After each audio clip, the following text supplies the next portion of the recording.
problems facing New Orleans today are not unique. This video examines some of the innovative ways New Orleanians are working together to bring their city back from the brink of disaster. Solutions that are applicable to social problems plaguing many urban cities.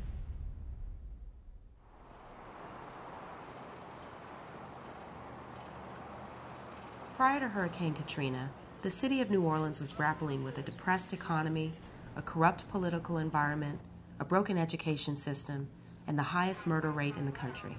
For decades, New Orleans hobbled along, depending heavily on social networks and tourism to get by in an otherwise crippling socioeconomic environment. In the aftermath of the levee failures, Americans were riveted in front of their TVs, watching thousands of people, many of them poor and black, waiting for help at the convention center for days on end. In the dark, with no lights, we didn't have no protection at all. We wreaked havoc throughout the entire area. So we've been talking about how do you come back like this? How do you? But for New Orleanians, they were looking at their neighbors in peril. It wasn't about black and white or rich or poor anymore, because everyone's city drowned. 5 years later, New Orleans residents are looking at their city through a different lens, working together across race and class lines to find solutions that benefit the whole. The receding floodwaters laid bare the years of neglect and the fragile infrastructure of an abused civic body. The national media often portrays New Orleans as a place where bad things happen: crime, political malfeasance, environmental disasters. But upon deeper inspection, a more complex and encouraging story emerges, one that shows resilient citizens working together to resolve the challenges of a city recovering from a disaster.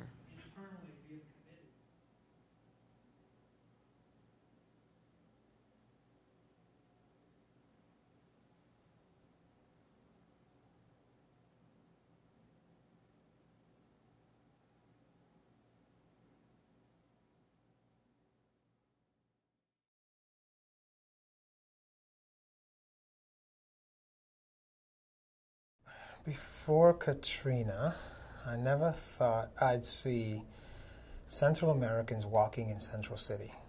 Before Katrina, I never thought I'd see nonprofits cooperating the way that they have. A day where people actually acknowledge that this is a city where racism exists. Before Katrina, I never thought I'd see a room full of very different people, very different backgrounds, very different lives come together.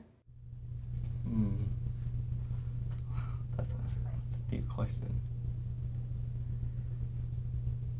The unity of people. Okay, before Katrina, I never thought that my family would move away. A situation where so much of a city was completely torn down.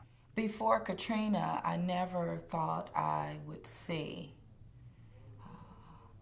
a community so passionate about its future, and a community that is focused on creating a future that is so much better than the community we had before Katrina. After being displaced, citizens returned to New Orleans with a vision for rebuilding a better city, but were often thwarted by broken governmental systems that needed overhaul.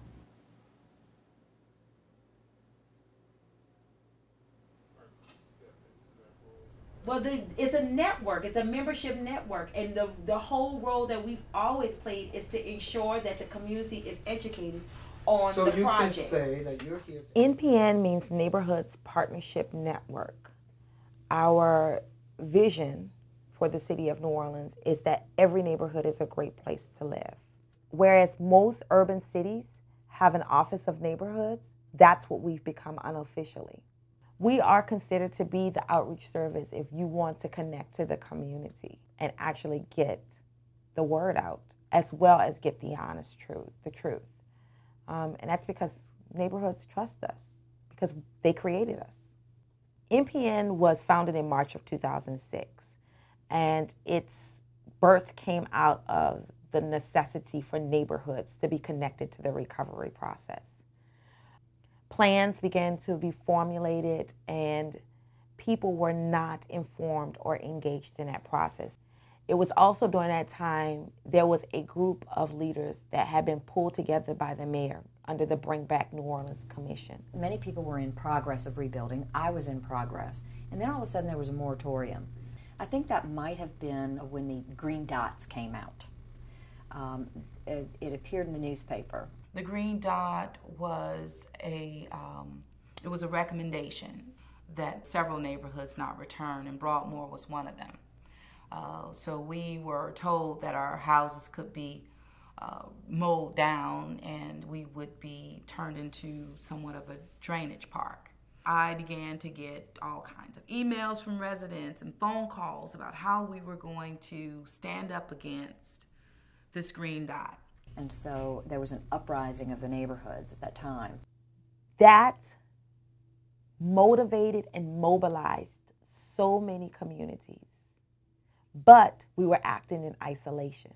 And so what needed to happen is, how do we talk about a city movement? The storm, it impacted neighborhoods all over the city. The fact that the damage and the suffering extended across all kinds of lines, it began the process of more people realizing we are all in this boat together and we've got to row it in the same direction.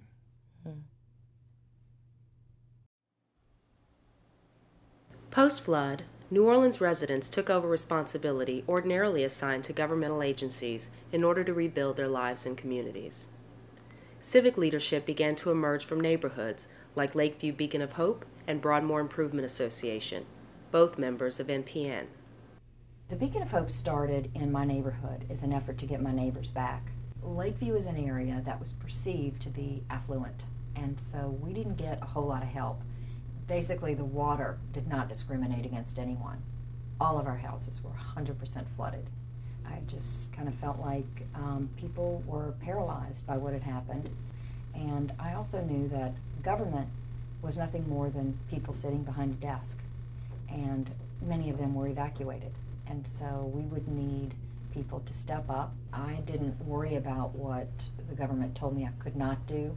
You know, when I started, I was literally breaking into automobiles because the city was not picking up cars. They weren't towing off cars. It was almost a year. I cut a deal with a tow truck, got permission from the insurance company for the tow truck to take it off as salvage and to use for parts. And so that's how we got the cars towed.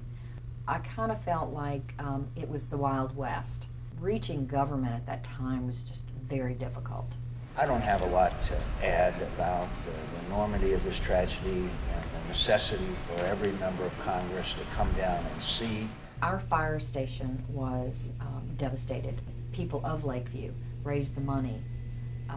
During the course of their trying to rebuild their own homes, they realized how important the police and fire were to us, and we actually raised the money to rebuild the fire station on Harrison Avenue.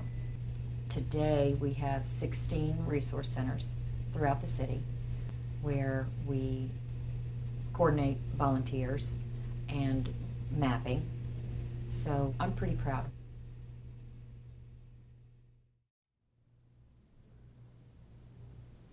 Finding a way to make the structure stable and sustainable in the long term is anything but, to the benefit of all of them. Well, the Broadmoor Improvement Association has been the primary vehicle for recovery efforts for the Broadmoor neighborhood.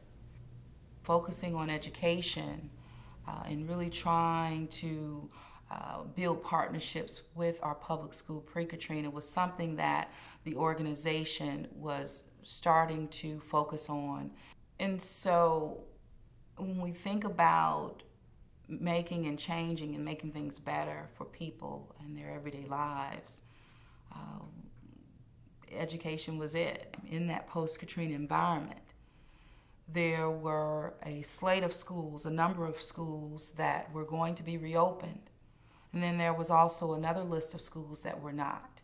We were looking at a list where our school, Andrew H. Wilson, was listed as not returning. We solicited input or information from charter operators across the country, and we told them what we were planning to do in Broadmoor. Establish a charter school to then reopen our doors to our students in the community. When 50% of the charter applications were denied, we were approved. And so today, our kids are about to start their official first year in their school. Wilson is an anchor. It means so much more to this neighborhood than just providing education. It's community. The BIA is the primary vehicle to building up the community in every aspect. So as we talk about education, as we talk about housing and economic development and culture and arts, the BIA has shaped that to really focus on establishing an education corridor. We had our finger on the pulse before the levee breach, but the real opportunity came after.